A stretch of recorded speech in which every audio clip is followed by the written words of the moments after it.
Donald Trump just can't escape the scandals, can he? And now, just weeks before the US election, director Ali Abbasi is about to stir things up with his latest film, The Apprentice. Because I'm rich, I'm handsome, I have a great family, I'm gonna be the #1 builder in New York. Listen to me. This one's a real bombshell. It's a biopic that follows a young Donald Trump, played by Sebastian Stan, as he transforms from a New York slumlord to a ruthless real estate tycoon. And guess who's guiding him along the way? None other than Roy Cohn, portrayed by Jeremy Strong, a closeted gay lawyer who was infamous for his cutthroat ways. The first rule is the simplest: attack, attack, attack. The film is written by political journalist Gabriel Sherman, who covered Trump's 2016 presidential run and dug deep into Trump and Cohn's toxic relationship. Sherman says that Trump learned his playbook from Cohn, and according to him, people who've known Trump since the 80s told me Donald was using the techniques and even the language Cohn taught him. Yikes. It's gonna be the finest building in the country, in the world. It's gonna be spectacular. Naturally, Trump's team isn't happy about this portrayal. His 2024 campaign has already announced plans to sue the filmmakers. In a statement to Variety and Deadline, Trump's spokesperson Stephen Chung called the movie pure malicious defamation and said it shouldn't see the light of day. You are fake news. But here's where things really get juicy. After watching the film, one burning question comes up. Did Donald Trump actually have a homoerotic relationship with Roy Cohn? Look at that guy, how handsome he is. I'll kiss him. Now hold on, we're not just talking wild speculation here. In the movie, Trump and Cohn first meet at a fancy Manhattan club in 1973. Cohn soon becomes Trump's legal advisor in a housing discrimination lawsuit, and from there, the two get closer. According to Sherman, there was definitely a father-son dynamic to their relationship, but also a homoerotic subtext. What's your name, handsome? I'm Donald Trump. Donald Trump, nice to meet you. Roy Cohn. The Roy Cohn from all the papers and everything. That's right, the Roy Cohn from all the papers, that's right. Wait, what? That's right. Sherman even discovered that many of Cohn's former lovers were young, blonde, blue-eyed men. Sound familiar? It seems Cohn may have had more than just a mentor's interest in Trump. Sherman even describes the film as sort of a love story. And in one heartbreaking scene, Cohn is crushed when Donald announces his upcoming marriage. I respect women. I love women. I cherish women. So, what do you think? Is this relationship just another wild chapter in the Trump saga, or is there more to it? They used to write nothing about me. Now I average probably about 4 or 5 stories a day on the front page. Someday they're going to give me a good one. Watch. Well, whether there was a homoerotic undertone between Trump and Cohn is still up for debate, but one thing's for sure. Trump's relationships with women are a saga all on their own. So, how about we take a trip down memory lane and revisit his most famous relationships, starting with his current wife, Melania. Now let's rewind to September 1998. Melania, fresh from Slovenia and chasing her modeling dreams in the US, met Donald at a New York Fashion Week party. And guess what? Donald made his move on her while he was already on a date. And there was this great supermodel sitting next to Melania. I was supposed to meet the supermodel, and they were saying, look, there's so-and-so. I said, forget about her. Who's the one on the left? And it was Melania. Bold move, right? But Melania wasn't having it. So he asked me for the number, and I said, I will not give you my number. So if you give me your numbers, I will call you. And She called him a few days later, impressed by his energy and vitality. What was it that you saw in Donald when you met him or fell in love with him? his mind, amazing mind. At that time, Donald had just separated from his second wife, Marla Maples. The pair began dating soon after they met, and in April 2004, Donald popped the question at the Met Gala. It was a great surprise. "We are very happy together," Melania told the New York Post at the time. They tied the knot in January 2005 at Mar-a-Lago. Are you nervous? No, not at all. Not at all? Not at all. A year later, their son Barron was born in March 2006. It seemed like the perfect family picture, but with Trump, you know there's always more to the story. So, just 4 months later, adult film star Stormy Daniels claimed she and Trump had a sexual encounter. I came out of a bathroom to find myself cornered. I don't remember how I got on the bed. It was awful, but I didn't say no. And that's not all. Playboy model Karen McDougal alleged an affair with Trump that started in June 2006, right around Barron's birth. Trump, of course, denies everything. It's fake, phony, fake. And it doesn't stop there. Multiple women have accused Trump of sexual harassment or assault during his relationship and marriage to Melania.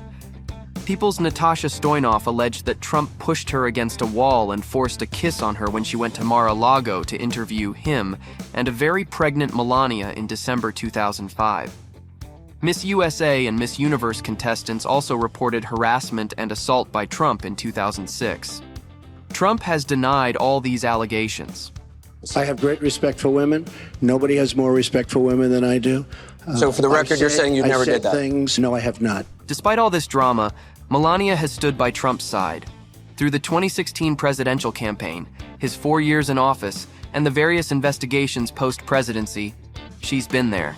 To be with the man as my husband is, you need to know who you are. You need to have a very independent life as well and supporting him. But don't think she's always on board with him. Melania once said, "I don't always agree with what he thinks, and I tell him that. I give him my honest opinion and honest advice."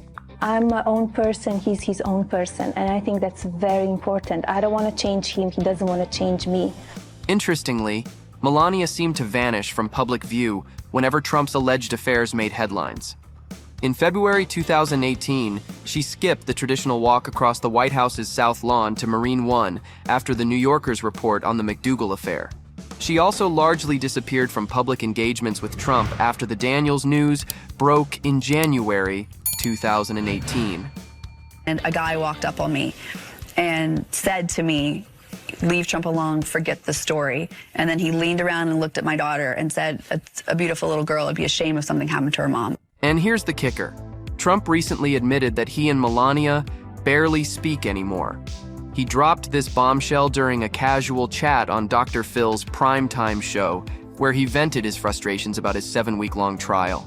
But I don't think it's an easy thing for her. And I think if it wasn't good, she wouldn't want to tell me about it, to be honest with you, because, you know, she sees that I'm fighting like hell. While the last time they looked even remotely cheerful was at Barron's graduation, seriously, they almost cracked a smile. Trump, always ready to defend his marriage, brushed off Stormy Daniels's and his ex-lawyer's drama as fake stuff and said it's tough when the spotlight is on Melania too. Meanwhile, Melania and Barron stayed out of the public eye during the trial. I like to keep life as normal as possible for my son Barron, and I'm a full-time mom and I love it. Stormy Daniels has even suggested that the Trumps might not share a bedroom. "I don't know what their agreement may or may not be, but Melania needs to leave him," she said. Ouch. Looks like the Trumps can never catch a break. And you know as well as I do that if he hadn't, that it was not that I was lying, he'd have whipped his junk out a long time ago and proved that I was a liar. And actually, Trump's 3 marriages have always been accompanied by controversy. And here's a juicy bit. He actually cheated on his first wife with the woman who would later become his second wife. And guess what? The boomerang effect hit hard. She allegedly cheated on him right back. Now, let's take a closer look back at this scandalous chapter in Trump's life. Donald met Ivana, née Ivana Zelnichkova, in 1976. Lady Trump, I was first. Why? Tell me. Okay. I don't know what is Melania problem. She just has to get over it. She ended up in New York City for a modeling gig, and during a dinner with other models, Donald swooped in. He secured the group the best table in the place and joined them. Smooth move, right? And I turned to my girlfriend and said, I have a good news and bad news. What is the good news? We're going to get a table real fast. What is the bad news? This fellow behind me is going to go and sit with us. By Christmas, Donald asked her to go on vacation. They went to Aspen and had the most romantic time together. On New Year's Eve, Donald told her, "If you don't marry me, you'll ruin your life." Now that's the Trump we know. And despite having known each other for only a few months, Ivana agreed to marry him.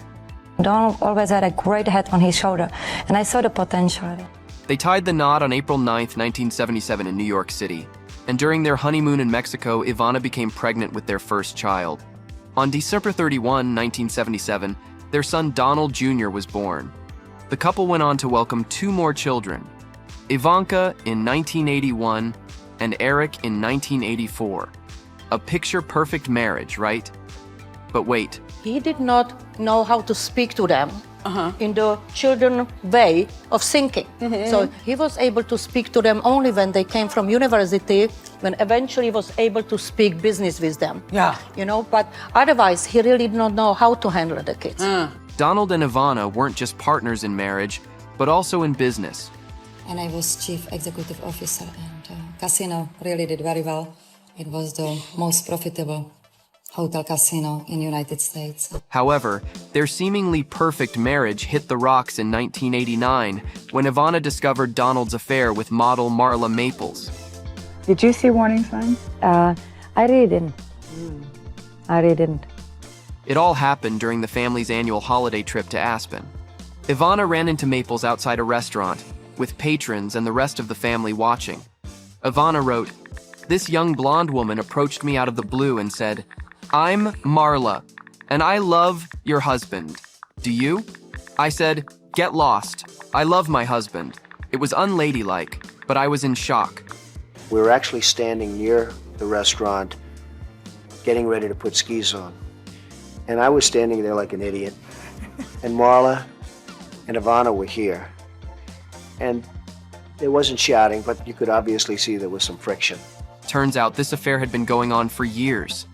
Do you think unless the two had actually come face to face, you would have confronted that situation? Well, it's interesting because it's possible that, maybe it would still be going on. I'm not sure.